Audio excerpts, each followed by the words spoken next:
કેટલા વર્ષોથી અહીંયા જોઈ રહ્યો છું અમે કમસે કમ 7 થી 8 વાર પ્રયત્ન કર્યા છે, પ્રશાસનને ઇન્ફોર્મ કરી છે કે ભાઈ અમને આનો હેલ્પ કરો, દરિયો આગળ વધી રહ્યો છે। આજે આપ જોવા મળે છે કે દરિયો રુદ્ર રૂપ ધારણ કરી લીધું છે। ભરતી આજે વધારે છે તો આજે જોયું તો એક સામે ઘર છે એમાં તો પૂરા પાણી ભરાઈ ગયા છે। એ લોકો કાલે ટ્રેક્ટરો દ્વારા એ બધું સ્થળાંતર કરવામાં આવ્યું છે અને આજે ગામમાં પાણી પ્રવેશી રહ્યા છે।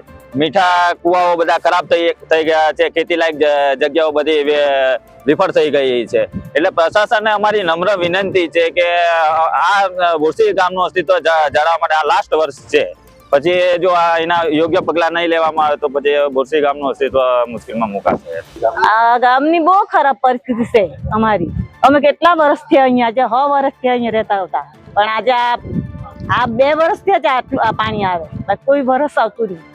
આ બધી દરિયા કિનારે બધું ધોવાઈ ગયું ને અમારા બહુ દૂર ઘેર હતા, બહુ દૂર ઘેર હતા। હવે આ બધું ધોવાઈને દરિયો નજીક થઈ ગયો ને અમારા એકદમ ઘેર બાજુ આવી રહ્યો છે ને, ઘેરમાં હારી અમારું બાજુમાં દરિયો કહેવાય ને, તો અમે શું કરીએ હવે?